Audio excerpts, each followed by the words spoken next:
Why dip it up when you can dive right in? Why let things simmer when you can cook up a storm? Why live life in half measures when you can live it to the brim?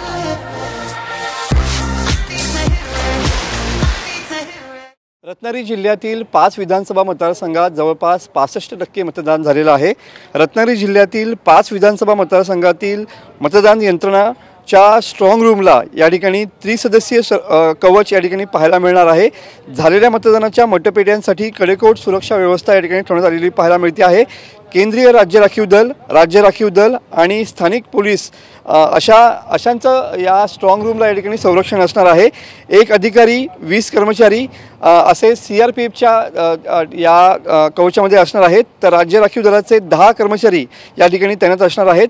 5 विधानसभा मतदारसंघात वेगवेगळ्या ठिकाणी ही मतमोजणी होते आहे। EVM machine 5 विधानसभा मतदारसंघात होणाऱ्या मतमोजणीच्या ठिकाणी रात्रीच या ठिकाणी दाखल झालेले आहेत। रत्नागिरी जिल्ह्यातील 5 विधानसभा मतदारसंघात जवळपास 65% मतदान झालेलं आहे आणि स्ट्रॉंग रूम ज्या ठिकाणी आहेत त्या ठिकाणी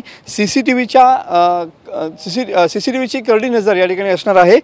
2 वेगवेगळ्या CCTV यंत्रणांच्या माध्यमातून ही या स्ट्रॉंग रूमवरती देखरेख असणार आहे।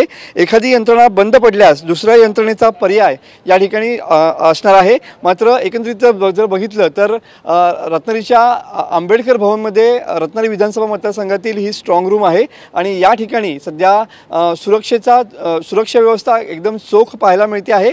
3 जणांचं सुरक्षा कवच या स्ट्रॉंग रूमला पाहायला मिळते। रत्नागिरी जिल्ह्यातील 5ही विधानसभा मतदारसंघात अशाच पद्धतीनं स्ट्रॉंग रूमच्या बाहेर सुरक्षा कवच पाहायला मिळते आहे। कॅमेरामन समित गजनेसह मी मनोज लेले, TV9 मराठी, रत्नागिरी।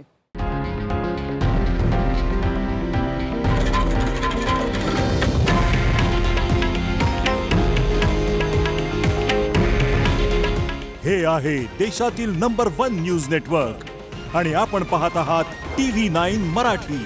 काळजी तुमची, हित महाराष्ट्राचं।